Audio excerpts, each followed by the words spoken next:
Welcome to Resilience Development in Action, where strength meets strategy and courage to help you move forward. Each week, your host, Steve Bisson, a therapist with over 2 decades of experience in the first responder community, brings you powerful conversations about resilience, growth, and healing through trauma and grief. Through authentic interviews, expert discussions, and real-world experiences, we dive deep into the heart of human resilience. We explore crucial topics like trauma recovery, grief processing, stress management, and emotional well-being. This is Resilience Development in Action with Steve Bisson. Good evening, all. Welcome again. Welcome to episode 202. If you haven't listened to episode 201, it is with Michael Sugru. Great interview. We talk the importance of treatment for mental health, for particularly first responders, and prevention. We talk about acute stress disorder, among other things, so go listen to it. But episode 202 will be with Kevin Cornine, someone else I met through online, sent out who wanted to be on my podcast to a bunch of first responders in a group with clinicians, and he decided to respond. And I was very happy to talk to him. The interview's already taken place. I'm breaking down a wall here. But he was a captain battalion chief for Highlands Country Fire for about 15 years, currently in the process of obtaining his master's in mental health counseling. Who would want to go in that field, right? He has a Bachelor of Science in Industrial Psychology. He is firefighter, paramedic, and brings one of the most important things that we're going to talk about probably is cultural competency, because I think that's important in this field. So we're going to definitely talk about that. And here's the interview.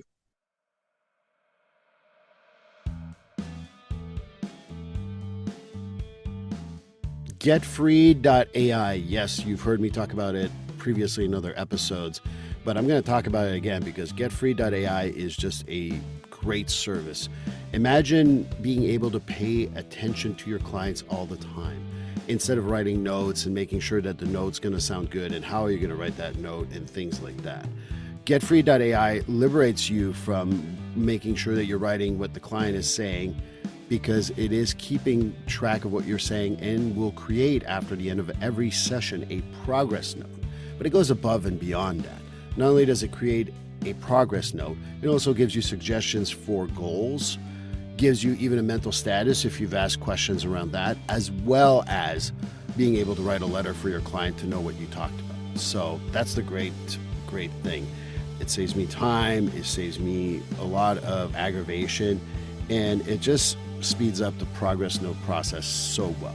And for $99 a month, I know that that's nothing. That's worth my time. That's worth my money. You know, the best part of it too is that if you want to go and put in the code Steve50 when you get the service, at the checkout code is Steve50, you get $50 off your first month.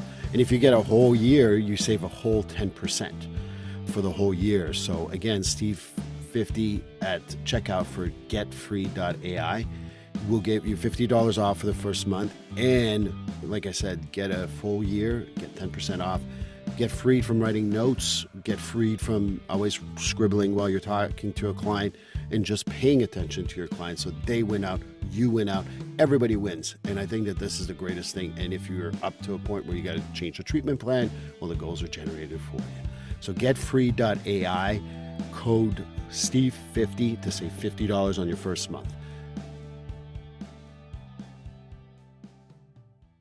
Well, welcome everyone to episode 202.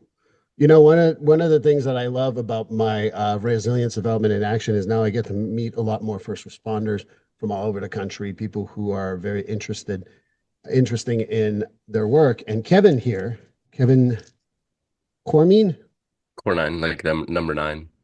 Cornine. It's I don't okay. know why I have an M. I've heard it all. I've been called worse, right?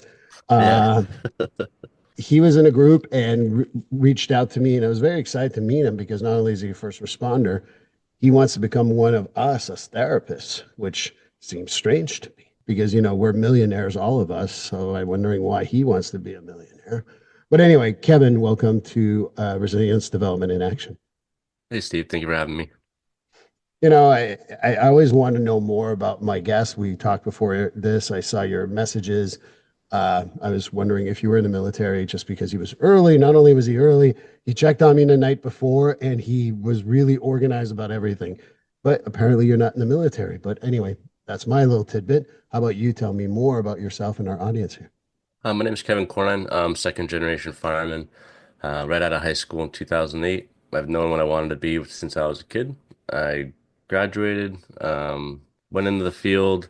It was hard to get into at the time in 2008. There's just kind of the economic decline kind of caused all the budgets to kind of freeze up, and getting hired was really difficult. You're a dime a dozen at that point. I was able to finally get in and went to paramedic school in about 2015, and then ended up working for a kind of bigger county, about 100,000 people. Started there as a part-time EMT, ended up working there as a paramedic, and then they merged with their fire rescue, the fire service within the county, and then became a firefighter paramedic there, and then got promoted to lieutenant, and then got promoted to captain, and then moved into battalion chief spot, and kind of worked there throughout the course of about 15 years. But then my cousin around April 2022 ended up committing suicide. He was a detective with Northport Police Department, and he struggled with addiction as well.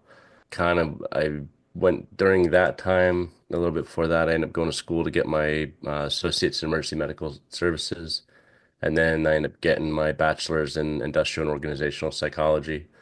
And that was about 2021 is when I got my bachelor's. And it's kind of since then I've kind of shifted from my passion in pre-hospital care and fire suppression to people management, development, training, and that nature.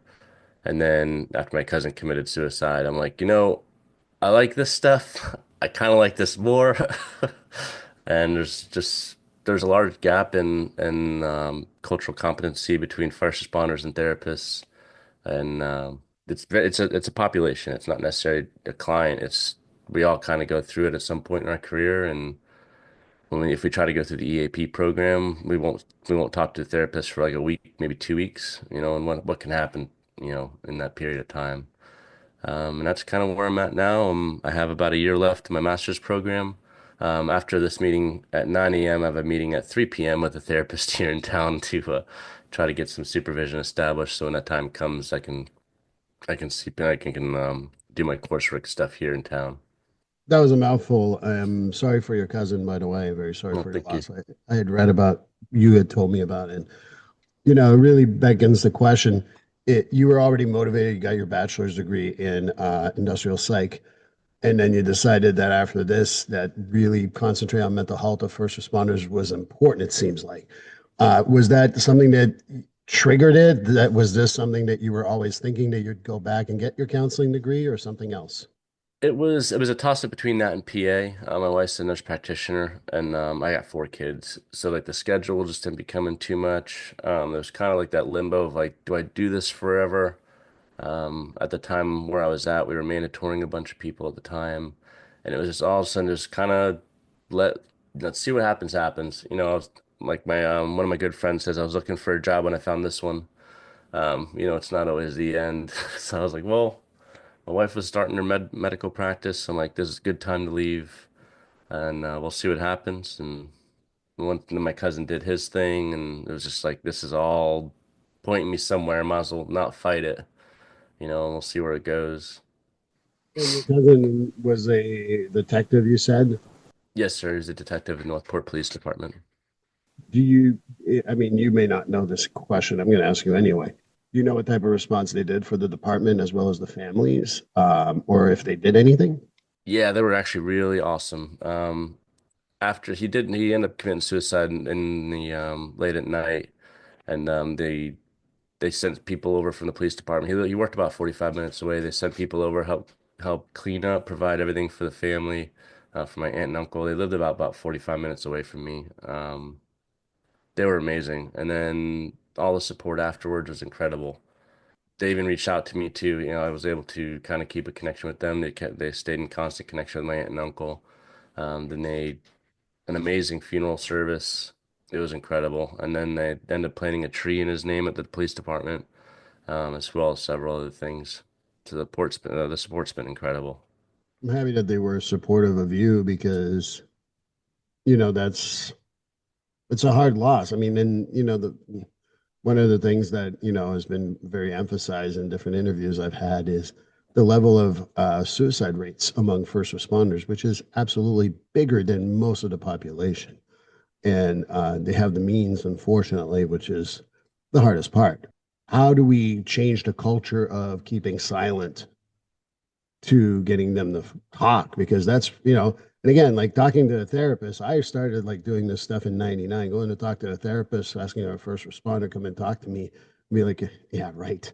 And the culture has definitely shifted, but I still feel like the shift is only about 20 to 30% there. It still needs, there's still a lot of work to be done, but I don't know how you feel about that. Just gave you a lot of Um, information. That's okay. My approach to all this is kind of going to be, I'm definitely like, my whole goal in this was for first responders, right? So my goal is all this to try and work with the union specifically because the majority of the fire departments are union based. Because a big deal is like if I have an post-traumatic event that I need help with, right? So most of the departments have, yes, some type of chaplain service, which are great, but at the end of the day, they're not really culturally competent in that. Yeah, they provide an amazing service, and I'm not downgrading anything that they do, but a couple of my friends even try to do the chaplain service, and one of my good buddies ended up having a pediatric death by train, and he Oh, went to one of the chaplains and told him what happened. The chaplain's like, I don't even know what to say, and he's like, what do you mean? I'm here to talk to you.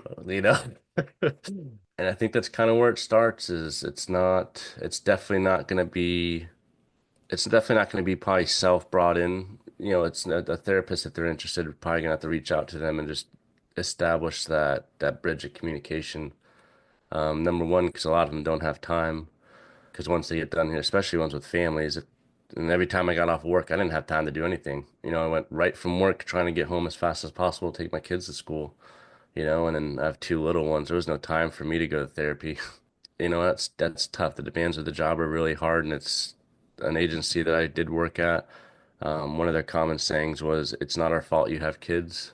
wow. And yeah, and it's always kind of been that perspective of family second, job first. And I think that probably needs to stop. Is that belief that this job is a calling?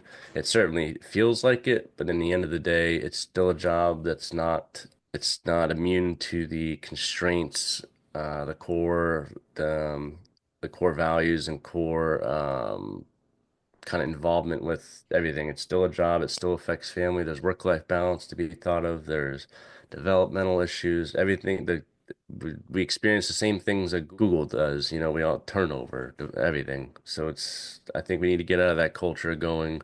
You pick this job. If you don't want it, there's 15 here behind you ready to line up to take your job when it's not the case anymore. They were definitely expended pretty quickly. Right. I mean, the other part too is I always remind people that while you can be married to the job all you want, the job will never love you as much as you love it. Exactly. And, I, and this is a conversation I have very regularly with guys who struggle with like, oh, I got to retire. And they're like, you sound bitter that you got to retire. And no, you got to retire because you know what? 5 years from now, do you remember Johnny Doe? Who? I'm like, yeah, Johnny Doe is a guy when in 2004 I worked with. Oh yeah, vaguely. He was like 20, like I can't remember him really. I'm like, yeah, that's the point. The job will never love you as much as you love it. And it's Yeah. not to put down the fire service, the police service, or any type of service.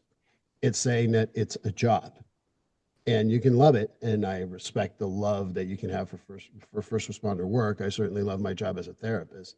But right now, if my phone rings and it's my daughter, no offense, man, this interview's over. I'm taking care of my daughter, and Right. I'm not really. I said no offense, but I don't really apologize for putting my daughter before you. Uh, Right. but I think that the job makes you put everything for them. Not all the time. I think there's a shift again there culturally that's starting to happen, but it's taking a while. It is, and they kind of blame. I hate the comment that, the younger generation doesn't want to do X, Y, Z when it's definitely not the case. And look at now, look at, millennials are are trying to put rockets on Mars and the moon. It's definitely just how you approach it. And like you said, you can love the job as much as you want. And for about 2 years, I was an educator at Treasure Coast Medical Institute. And I would tell the young people coming in, I said, eventually this job is going to get to you. One of you guaranteed are not going to be able to do this job anymore mentally. And it's not your fault and it's not the job's fault. And, you can't be mad at this job. It's definitely not, but it is one of the most rewarding jobs you ever do in your life and one of the fucking worst jobs you ever do in your life, because you're gonna be. And I've been through one divorce, there's so many times, my wife would call and be mad about something, and I'm an hour away and I don't come home till tomorrow. It's like you got to figure it out. I'm sorry. You got this one's on you. I'll handle it when I get home. Right. And that's how many times can that happen? I think that's the other thing that, as a soon to be fellow therapist, one of the conversations I have with therapists who work with first responder wives, kids, whatever, husbands, obviously, too. I say the family has a different dynamic that you and I cannot even possibly comprehend. I mean, you obviously will understand a little better. I'm a therapist. I work with them. I've never been in that situation. Do you think that sometimes it starts with working with the family as well as the first responder, or do you think that we're doing okay with the family and the family's just got to suck it up, buttercup, and do their shit? No, I'm actually gonna pull up one of the studies I've been using. It deals with work-life balance. It's actually my Zotero. For those of you on YouTube, he's looking up. It looks like he was looking at an I have a angel of some huge, sort. I have a huge TV above my computer for this stuff. No, it's a great question. Definitely, I think a major source, at least, and again, it's firefighting is just like medication. I'm gonna have a different reaction to the med than you will, So my biggest thing is like I've always wanted to be a dad, but I've also wanted to be a fireman since I was a kid. So anything that really happened at home, I took as in like it was my responsibility to, even though I was not there. I try to do as much as I could from work and remind me later because it was that did affect me a lot when it was hurricane season and stuff. Let me write that down so I don't forget that. But the it does. I think it definitely starts with the home because when you come home and you want to sleep, a lot of times you can't.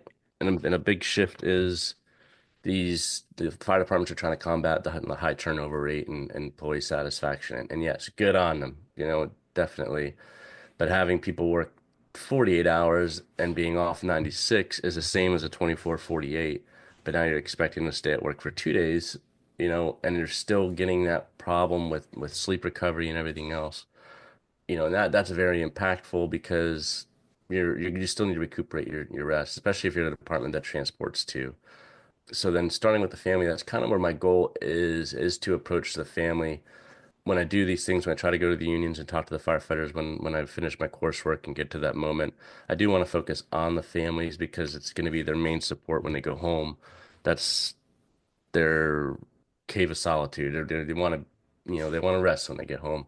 And one of the studies I used quite often in my coursework, it was published by the Oregon Institute of Occupational Health and Sciences. And they found that the results of the study were major themes centered around the increase in non-emergent calls that contributed to compassion fatigue. Spouses can help improve the sleep of firefighters by creating opportunities for recuperative sleep at home. However, spouses also conveyed underlying tones of resentment relating to their firefighters being unavailable for emotional instrumental support, while married firefighters discussed choosing family and home obligations over reducing sleep debt to recuperate from the shift before. Maintaining relationships, single and divorced firefighters spoke of fewer conflicts impeding their ability to prioritize sleep at home. So the conclusion of that, in short, was these results improved our understanding of how firefighters prioritize sleep at home based on family dynamics and can inform future decision making for fire departments in addressing concerns related to work and family conflict, sleep loss, and compassion fatigue among their members. And that, for me, that was one of the big things that hit home. Was that was my issue was, and even to this day, like I'm not. If I can ask, what time do you think I went to bed this morning? You didn't go to bed yet. I went to bed at 4 o'clock this morning. Oh, okay. See, Yeah, I wasn't too far. yeah, dude. I always yeah. Do I have a For sleep? context, it's 9 a.m. here right now. So It just to give is. context for people online. Um, So I definitely, from work, I do have a sleeping disorder now. It is what it is. Have I become more productive in my coursework? Yeah, it's helped me get a lot of stuff done. But there was nights when I was at the busiest station in the county at the time as a lieutenant and a paramedic, and I would leave at 9 a.m. and come back sometimes at 11 p.m. to make my bed. We're busy all day, and that's plus reports that I have to do now. And it kind of gets to the point like, what's the point of sleeping? What is the point of going to bed? Because there's no point in sleeping. And I just year after year, it's kind of what I did, and it didn't affect my family, but it was one of those things where like I had to plan sleep, and then I wasn't gonna get sleep when I got home because I have four kids and they all have the different things that they want to do. Right. But yeah, it definitely starts with the family. And it's certainly with sleep. I mean, one of the common things that I hear from my firefighters is that you're waiting for that tone to go off. And your sleep is not that good because of that, because you're paying attention to that. Now, let's say you had a Q night. I don't even say the word. And if you don't get it, I don't care. I love being busy. But if you have a Q night, you're still like, then the guys may be talking in the other bunk next to you or what have you. So your sleep is still disturbed. So it really is hard to have like restful sleep. And that's something to keep in mind too. And you talk about your first responders, like I like that my firefighters are like, can I see you at 8 a.m. this morning? I'm just going to leave the station, come over. And then I didn't sleep all night. And then you kind of have a good idea of what it is to go home and not feeling tired and not feeling rested. And then you got your kids to take care of. And there's something that's not explained in when people work in that field around that. Yep. And your spouse all the time. Like, God bless my wife, but the common things where you get to sleep at work. It's like, yeah, but it's like you're sleeping in a McDonald's, like diddle-diddle-diddle. You hear that all day long. And when I was a captain and battalion chief, I had to sleep with my radio on. So like you're hearing stuff all the time. To this day, I still hear tones. I'll still hear tones in my house. I And bet. it's been almost a year. Yeah, and I don't think that'll ever stop, and maybe it will. You never know, but it impacts you. There's some times on the way home, I end up when I met my wife now, I end up moving to the town she was in, which is about 45 minutes away from where I worked. And there was times on the way home where I had to pull over and kind of sleep in the parking lot just to make sure I got home okay. 'Cause I just couldn't stay up any longer. Yeah, well, hearing the tones is a very common theme around my guys. Again, not comparing it at all, but I worked on a crisis team and we had a specific ding for the crisis team. I can still hear it right now. And I worked there for 15 years and I still can hear that ding. I can hear it. It's just not the Yep. same as the tone you hear at a station. But, and if I knew you better, we are obviously just met, but I have a couple of firefighter clients as well as people I know. I say, oh, here's your pillow. That's what you do all day anyway. But of Yeah. course, I can't make that joke. I don't No, know. I get it. I've heard it all my life. You know, well, at least you're America's heroes too. But anyway, one of the things you mentioned earlier, which is, I'll give the Northeast view. And when I mean Northeast, I cut it off to almost New England. We don't get that many hurricanes. We get some, but we don't get a Mhm. whole lot. However, there's a lot of people in New England that respond to hurricane stuff with FEMA and up here in Massachusetts, MEMA, which is Mhm. Massachusetts instead of federal. And I think that there's a I want to hear your story, but I know the guys that I know who will go down to XYZ. I don't want to name a state because they've been to pretty much every state. You get deployed, you might be there for 5 days, you might be there for 10 days or 2 weeks. And the families here, they wait. And sometimes you go down there to hurry up and wait too. And there's a lot of different pressures that come with that. And then like, oh yeah, we've already went down the street for the bodies in the room in these houses. There's something so like matter of fact about it that sometimes is also disturbing. But I wanted to hear your experience with the hurricane season and other stuff like that. So the hurricane season, again, thank you for bringing that back up. But yeah, my thing was like always family first kind of thing, and it became really conflicted during hurricane season. So since I lived about 45 minutes away from home, outside, I was in the next county over. I was unable to go right when the storm's done to go check on my house and stuff.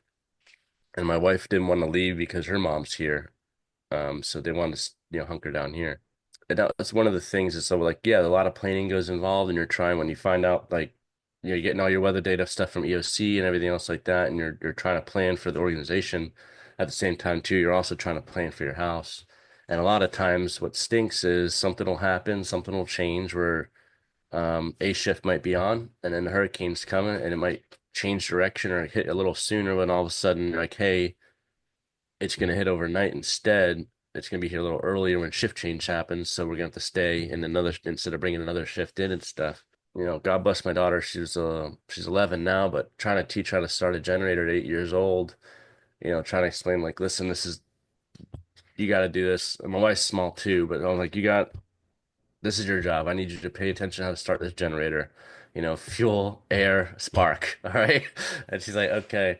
And I'm like, I don't even care if you tell mom how to do it. I just need you to know how to start this because I'm not going to be here. And that's a shitty part is a hurricane will hit. You're not going to have cell reception. You can't call them to see how they're doing. And then you're going to be stuck there. If you have an ESF assignment or you're out in the field and stuff, you're going to be stuck there for at least a couple days. And that part was hard for me from Hurricane Irma. I couldn't tell what happened. I didn't not really know what happened until we got cell service back, which was about like 12 hours after the storm had passed. So I was kind of in limbo. I couldn't check my house, but I was making sure my other crew members were able to check theirs that were in town. And that part was just really, that was one of the big factors of me saying, I'm giving the job more than I would give my family, and my family would get a bit different version than the patients and crew members that I work with get. And I just kind of made that mental choice going like my family deserves better. I may have to suffer for a tiny bit, but they're definitely going to be happier that I'm home more. We didn't have too much death with the hurricanes. It was a lot of logistics, food, water, electricity, patient access.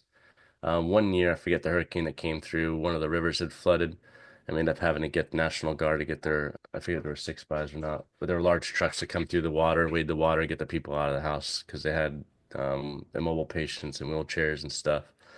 It was just emotionally draining. It was more so, but we saw death all the time. We saw death throughout an entire shift. We lived in what we called God's waiting room. So every time we run codes all day long and all week. So death wasn't really, foreign to us. So that real part didn't really, for me at least, it didn't really impact me a whole lot. But for others, it might have. But it's just the logistics and the emotional drain part. I think of hurricanes just bothered us the most. I think it's also kind of like different for different people. One of the conversations I've had before with a few people is sometimes it's not the first body that bothers you, it's the 27th one. And it may be 27 years later. I'm exaggerating, but you get the point. At the end of the day, I think that that's the hard part is that what doesn't bother you may bother someone else, and what bothers you doesn't bother someone else or whatever. And it's always going to change.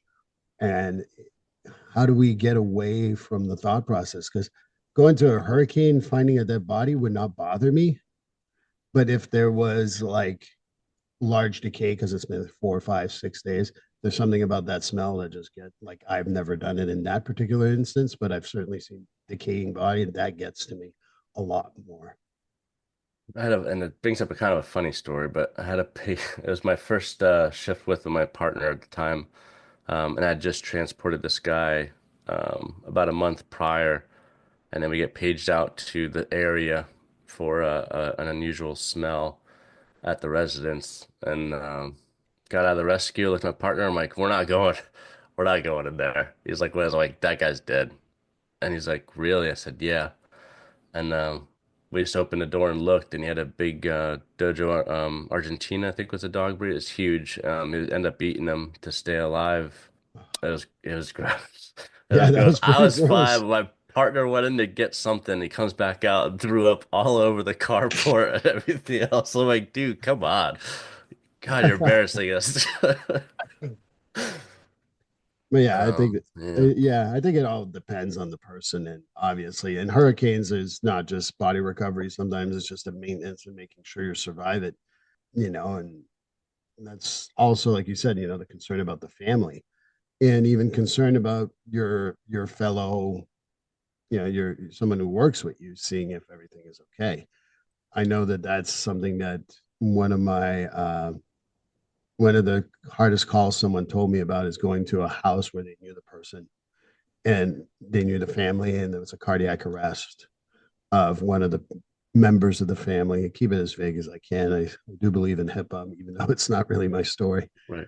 Yeah, that's also a whole different ball of wax when you have to deal with a family or someone and you're going to hopefully not a code, but sometimes something pretty serious. Have you encountered that, or have you had encounters with family, like someone at work that was like that, or? Yeah, I'm trying to think off the top of my head if I ever ran a code with somebody that I knew. I think I've ran a couple that I didn't directly know, but as I started talking like to my mom or my wife, they're like, "Oh yeah, we met them so a long time ago." I'm like, oh, "Okay, it wasn't really a connection." I have ran people alive though that I knew or my friends, and it never really bothered me because in my mind it was always like I'd rather me be it transporting them than someone else. Because again, like we said earlier, like this job's kind of like medication. Your experience that might be the same as my experience and stuff. But I took pride in my pre-hospital care and stuff like that. And I worked with a bunch of very talented and amazing paramedics. But I just felt like I knew I wasn't gonna let that friendship and stuff get in the way of my care, and I would do whatever I could to make sure that I would treat them just the same as anybody else would. So I always kind of kept that in my mind going. I didn't mind, and I wouldn't treat them any differently. Yeah, and a lot of them of the professionalism is always key. And what I think happens, my experience anyway, is that it's not going and treating and being professional and doing what you need to do. It's the moment after the drop off at the hospital or to hand off to someone else or what have you. It's that realization moment sometimes that really people struggle with. Definitely, but it also is conversely impactful too. You might do something really great. That's the stuff that I loved was, you get a patient that you're given, four or five different meds. And one of the calls in particular, when after the hurricane, after I decided I didn't want to be a battalion chief, I left to go work at the county that we live in now to try that and kind of restart, and just kind of make sure that my feeling of I don't want to do this anymore is the same.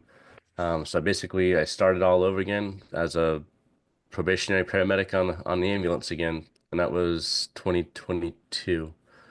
So I tried that, ran a call. It was like one of my first calls going through my credentialing process. Yeah, I believe in HIPAA too. I'm gonna try my hardest, but yeah, we ended up getting lady was agonal respirations and immediately putting on a pacer, putting her in the ambulance. She woke back up. We intubated. We did everything. Everything was great. Put her back to sleep. I won't tell you the outcome because it is unfortunate, and it was the hospital. But the one of the comments was made was like, "How long have you been off the rescue?" I was like, "Well, not long," and like no one else would have ran it that smoothly. And like to me, I'm like, that's awesome. That's like what you want. It's very rewarding. Those type of calls are really, really great. Even though the outcome was bad, you did everything you could on your end and make sure that patient had every chance. That part, that was hard to replace. And that's one thing I don't think I'll ever get back is that like even you and I are doing it or common, vernacular and everything else. You're not gonna have I can't call my kids fucking dumb, you know what I mean? But you can call your partner. Why are you doing that? What's your problem? I can't tell it to my kids. So like it's definitely hard going from, sharing your life with your partner to watching Bluey and Cocomelon all day long. But that part I do miss the most is that banter that one of my guys would always leave the sink running. I don't know what his problem was, but he always left the sink running and like you pull him out of bed to go turn the sink off for the 15th time. That's the stuff I miss. I don't think I'll ever get that back. Well, there's ways to get that back, but I think that one of the things that I encourage, especially retired people, especially younger retired first responders, and like there's support groups for first responders all across the country. I certainly run one, and I have a few retirees in there, and most of them come after a couple of months. They go, "I really miss this. This is great," because they're not from the same department and all that, but they have that banter that that you Yeah. could say to people that you can't say outside of that, calling someone a fuckball out in Yeah. public.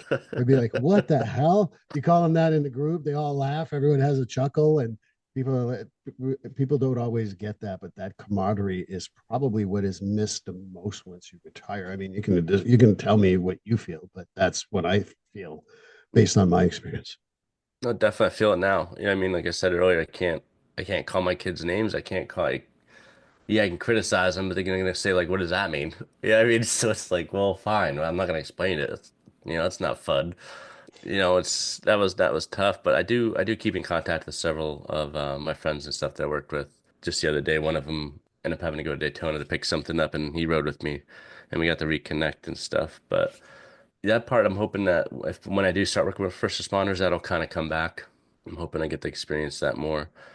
But yeah, it's something special. And that's the thing is, if someone's looking from the outside in, and they're gonna be like, "What is wrong with these people?" And it's like, "Oh, that guy, I'd die for that guy." You know what I mean, fuck him, but I love him. Right. You know what I mean? So it's like it's something special, and I think this one of like you talked about earlier. How do you change that stigma and stuff? I think that one of the big things is like trusting your partner even more that you can talk to them about that stuff. Because one of my good partners, his name's James Dion. He was there for my divorce. He was there for my kid's birth, everything. And yeah, those days I was not the nicest to him. But at the end of the day, he knew where I was coming from. And man, he's helped me out so much during that time. And, several of my friends, that's the thing is, I don't think they really knew how much they helped. And then that's probably one thing I probably should have done better was explain to them how much they did. And I think that's kind of one of the things that needs to happen more. Well, I think this brings up another point because something that's very important to me is cultural competency. We have a lot of therapists, and I've shared this on the podcast before, but just to repeat myself, I work with first responders. All right, what's your experience with? I work with them. Can you tell me more? Oh, I work with them. Okay, you're not culturally competent. You're not telling me what it is. It's like people like, I know about trauma. I'm trauma informed. No, that's not what that means at all. How do we increase cultural competency for anyone who wants to work in this field, particularly the mental health people, social workers too, obviously, but and even NPs, and I think psychiatrists could benefit from that too. That's a great question. I think one of the big things, I'm not trying to draw off my own personal experience, but I think one of the big things kind of outside looking in, go to the fire department, ask to hang out. Sit at the dinner table. They'll gladly serve you a plate. Coffee's always hot. It's strong as hell, and they probably don't have creamer, but it is what it is. So yeah, just sit at the table and just listen, watch. It's a family. Some families, different engines, trucks, rescues, and also you might have a family of 12, sitting at the table, and they're all different. It's all diverse. You have Asians, African Americans, Caucasians, you have Indians, everybody at the table. They all have different stuff. They're all making fun of each other. One of the things I kind of laugh about was it was in Detroit a long time. It was a while ago. An African American firefighter. They ended up having watermelon at the station for when he came, and like everybody was appalled. But the firefighter was like, "This is fine." He's like, "We do this all the time." That's one of the things is like, go experience the firehouse. Go sit at the table, have coffee with them in the morning. Don't just come drop cookies off. You're not going to see anything. You're going to see, hey, thanks for the cookies, which we'll eat gladly, but you don't get to kind of see how, those cookies might sit there on the counter for two shifts because you don't have time to eat them. See that, see how the banter is. I think definitely asked to do a ride along. There's it's like a first responder, like a certified first responder therapist program or something like that. That's PowerPoint based, and it's like it's free to go. You can go right now to a fire station, spend all day there. They're not going to kick you out. It's a public building. Right. They may kick you out when they go on a call because you can't stay there, but when they come back, sit at the table again.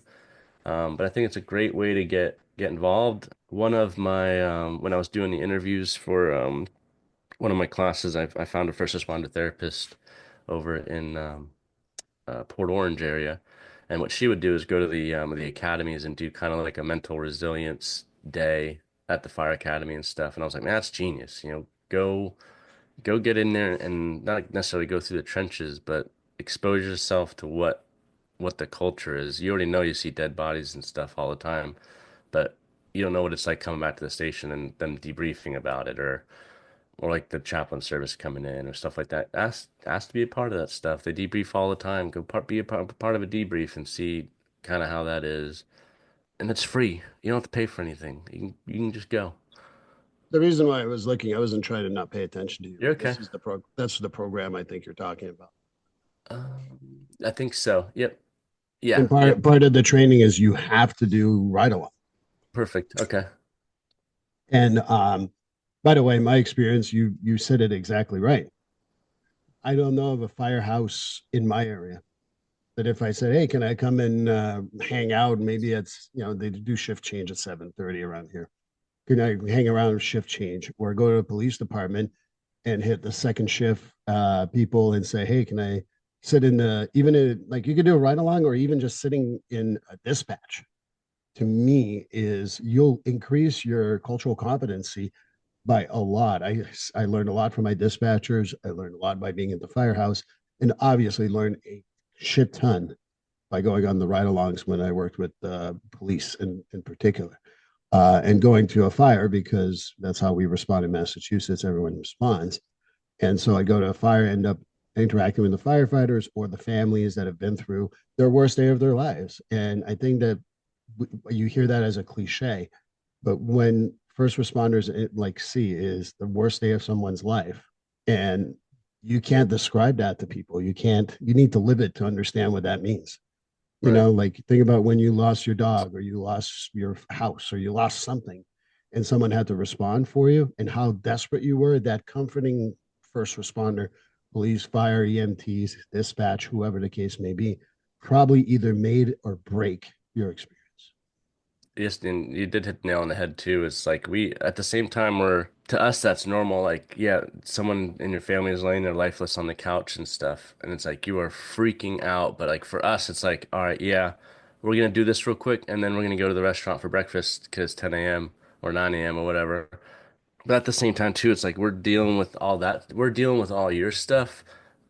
Likewise, like my daughter didn't wake up and missed the school bus, and my wife's pissed off because you know, of now she's missed work and everything else like that on top of you're dealing with that stuff. So it's like, yeah, you dropped the patient off. Now you got to call your wife. Now you got to figure out what happened. Now you got to make sure you get your kid to school and everything else. It's like we're always something's always wrong.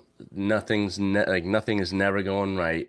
And it's just that part's just gosh, it's so hard to just turn off. And then multiply that by lack of sleep, training every day, which training is great.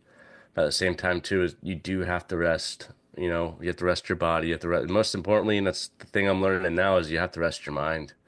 And that's one of the tough things. Is like I did struggle a lot during my time there because you were stuck. It's not like you can leave and go to a different fire department and laterally transfer. And like you work in IT, you're a great IT guy. You can transfer another IT place and become a supervisor if you want. But as a fireman, you're stuck in a department for so long, and you go to another one, they're not gonna be like, "Oh, you know a lot of stuff." No, sorry, you're just as shitty as the guy that comes in that's never been a firefighter before. It's like, what do you do?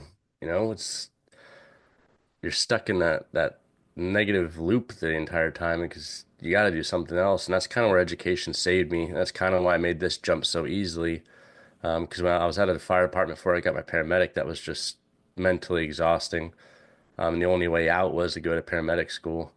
And I was a bad student all my life. And I realized I'm not as bad as a student as I thought I was. So that's kind of why I was like, I'll just go back to school. Fuck it. I'll do whatever. I mean, it's always good to have another passion. What I kind of see also, correct me if I'm wrong, is that most people to do this job, you have to have a passion for the job. But if you don't have other passion and no, your family does not count, I'm sure you love your family and that's okay. But you got to be able to, enjoy going to play sports. I know what they call the newer generation, they get on their video games and just like blank out for hours on end. And underwater basket weaving works for me too. I really don't care what people do I as see long that as it's joke not made its way up to Rhode Island too, huh? Or Massachusetts. We use the oh same yeah, thing. yeah. Don't insult people in Massachusetts by calling me Rhode Island. But I'm a Montrealer, so I've got many excuses. There you go. Uh, but like that's what I tell people. I'm like, I don't care what you do. Underwater basket weaving. Try to learn how to smell the color seven. I mean, I don't really care what you're trying to do, but you need to have that outlook and not that outlet, I should say, in order to survive the job. 100%. And that kind of turned towards music. I hated music growing up, but now I love making it, and it's just the complexity of it. It just kind of keeps my mind sharp. You play Um, what? Synthesizers, electronic dance music. Oh, okay. It's very technical, so it's like keeps my I like to make the comment ticks my tism.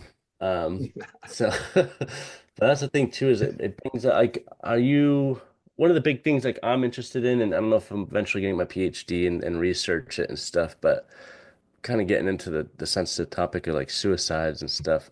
They always make the comment like ADHD's rampant in firefighters and everything else like that. And like it's kind of I have ADHD as well, full disclosure. And they kind of celebrate it. But as like I'm now going through my studies and stuff like that, like ADHD is not good. It co-occurs with a lot of other things that aren't good. And very rarely does someone just have ADHD, apparently. They have a bunch of other things that they have to deal with. And I want to research if a lot of the like do like a post study of all these suicides to see if you're able to go in and do some historical gathering on the families to see if a lot of these suicides are linked to people with ADHD.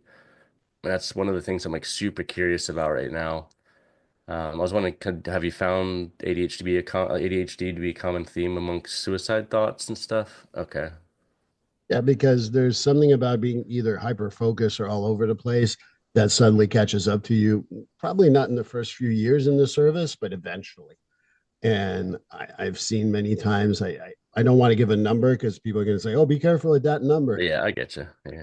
But I've seen it at 5 years. I've seen it at 10 years, and it's just like, "Oh, I didn't pay attention to this. I forgot that report, or I missed the XYZ for paramedic stuff." And I don't again want to name anything particular. I do believe that that's a lot. The other one that I see that catches up to people because their adverse child events, ACEs test is usually pretty high, is trauma. Because hypervigilance as a police officer, as a sheriff, things like that, that's super helpful to be hyper vigilant around you until it catches up to you. And I think that those are the two things. You talk about ADHD. I would also argue hypervigilance from PTSD catches up to you too. Do you feel that I lost it. You're talking about hypervigilance and reports. Do you find the high rates of do you find the rates of burnout to be excessive with patients with ADHD and first responders? Again, generally speaking, Right. Yeah, generalizing a little bit, but because I always want to be careful. And sorry, I went to research school in Montreal, so they always say correlation does not cause right. is not causation. So, Yep. so putting it out there. Sorry for all you first responders. I bored for half a second here. You're fine. I would say within the first 5 years, there's a significant burnout. And again, Okay. this is my experience. There is Right. no research whatsoever. I'm just telling you, my younger, like, the ones who hit 26, 31, or even the ones who start later in their 30s and they hit 35, that just catches up to them.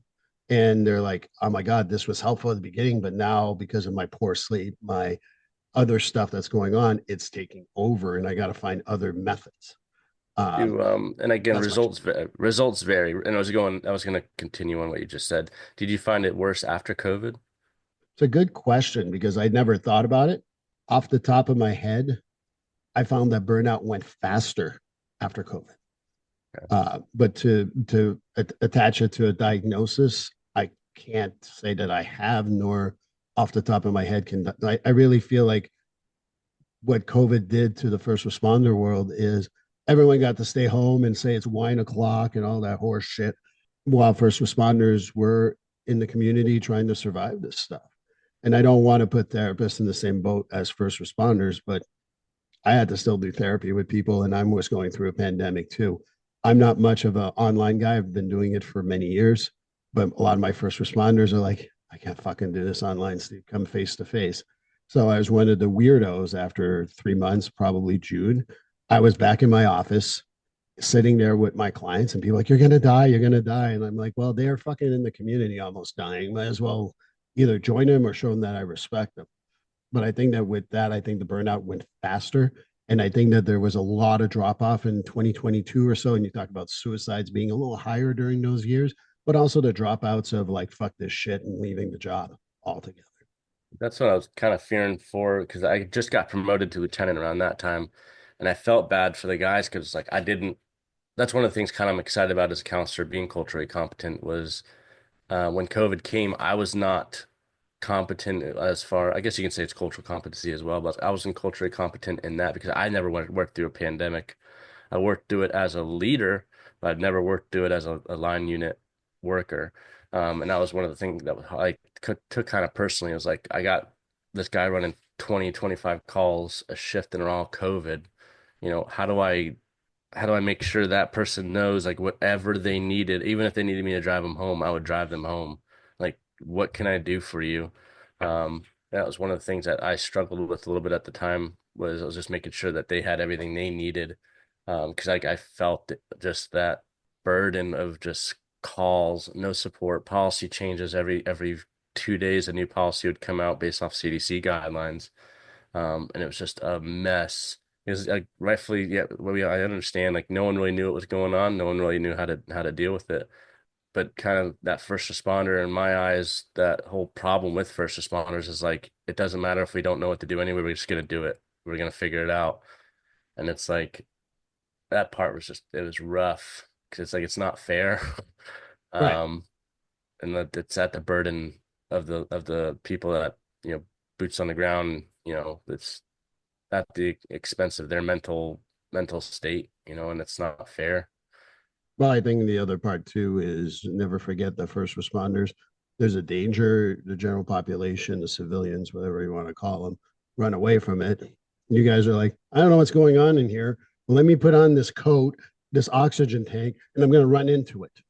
And that mentality is hard to explain to people like, oh, I do the same thing. Would you really? Like like as I'm not going to pretend I have a tough guy thing, but when I even did the mental health stuff with the community, sometimes I'd be like, yeah, can you make sure it's safe in there before I fucking walk in? I'm no hero. I will admit that freely. And, eventually I got a little more comfortable, but at the same time, like we have someone with schizophrenia who is paranoid and has a gun. Yeah, can we send the cop first? Just saying, I don't have a vest, I don't have a gun, I don't even have a knife on me. So yeah, and I think that that's the other part too. Is hard to explain to people how you guys go towards the danger. You're not running from the danger. I looked at the time, man. I was just I losing saw that. That sight of was it. fast. I want to be able to first of all re-invite you on, Okay, and please come back on because I'd love to continue 100%. this conversation. Because I don't think I got to half the questions I wanted. But the most important one is I'd like to, I'm very well aware of Second Alarm Project. I work with them Okay. a lot. I work with the IAFF, with the Center of Excellence in particular, and I get referrals from them. If you want to talk about them, that's great. But Next Rung is something I've never heard of. So I don't know if you want to talk about that. Yeah, I'll pull up their website too real quick. And by the way, throughout this interview, I got to tell you, like as well, he's looking for that. If you get to YouTube, there's the entertaining dog in the background that's trying to get in constantly. That's just been entertaining me Oh, throughout and this yeah, interview. you can see it through there. He's so bad right now. I know it's just funny. So I've been just Oh, entertained it's so too much, funny. and yeah, that's. I guess I do have a little ADD kicking in for that. Oh, it's too funny. Yeah, you always scratch the dang thing. But yeah, Next Rung is it's kind of similar to the Second Alarm Project, but they do provide resources and stuff. You can check out their website, nextrung.org. They offer kind of similar to the Second Run. They offer peer support training and things like that. The core values are faith, family, service, and mindset. And Yeah, then there's I think that the Second Alarm Project, I've met with some of those people out in Florida, and I absolutely adore the fact that they have assessments right online on their app and website, which I think is one of the things I do in my CIT training. I throw the ACEs on when we talk about trauma, saying that it's for the community, but there's not one police officer that's not fucking doing the 10 questions on it. perfect. And so I that's why I really enjoy the Second Alarm Project and the IFF. Work with a lot of people there, and they're awesome. And I put all those in the show notes. What if someone wants to reach you? Can they reach you somewhere? 100% you can email kcornine@gmail.com. You can check my Instagram. It's mostly for my music stuff, but my wife will tell you I'll talk to a fucking rock all day. So yeah, I'll talk to everyone. That's probably my big problem too is I'll talk like even now, like I could talk to you probably for the next 10 hours and be completely fine. That's I, one of the I things I'm with you. that's why I'm excited for this counseling stuff. It's like, man, I get paid to talk to people more. This is gonna be great. I love it. That was my Yeah. reaction. And when I was 16, and they said, you're competent to be like based on that, whatever, Myers-Briggs. I can't remember which one we used. Hmm. They're like, oh, you could be a good therapist. I'm like, what the hell is a therapist? And they told me what it was. I'm like, so people pay me so I listen to them, tell them what's wrong with them, and then send them on their merry way. And they're Yeah. like, well, not that easy. I'm like, yeah, close enough. Yeah, that's a good job for me. There you go. Evidence-based conversation. But yeah, definitely email me, Facebook, Instagram. They can get in contact with me that way. I'll talk to anybody. Another one of the organizations I didn't get to mention that I wanted to put on there was the Fire Service Psychology Association. They're trying to do a lot of big things like mental health assessments with firefighters, kind of like how they test police officers. There's really no test for firefighters. I remember taking some brief mental exam, but nowhere near than probably what you should be testing for a firefighter. Not to be mean and just exclude people from the love of the job and get to experience it, but if you're not like the ADHD thing, ADHD might be a factor that we end up finding out that you probably shouldn't be a firefighter with ADHD, but who knows? I don't know where all it's gonna go. And there's a lot of changes coming with IFF's pushing for stuff. They have a great treatment centers, the Fire Service Association, just all the stuff that's changing, state statutes that are changing. Now cancer's front and center, mental health has got to be next. And we'll see where that goes. I'm Oh, here for it though. like I said, come back on and we'll be there for the fight ourselves. But Kevin, I really want to thank you for your time. I will put all that in the show notes. And yes, let's connect and get back together very soon. 100%. I hope so. And I thank you for having me and hope I answered some questions. And worst case scenario, people like their fucking conversations. There you go. Thanks. Thank you. Well, that completes episode 202. Kevin, thank you so much. Hope you join us for episode 203 with Nick Johnson, and I hope you see us then. Please like, subscribe, and follow this podcast on your favorite platform. A glowing review is always helpful. And as a reminder, this podcast is for informational, educational, and entertainment purposes only. If you're struggling with a mental health or substance abuse issue, please reach out to a professional counselor for consultation. If you are in a mental health crisis, call 988 for assistance. This number is available in the United States and Canada.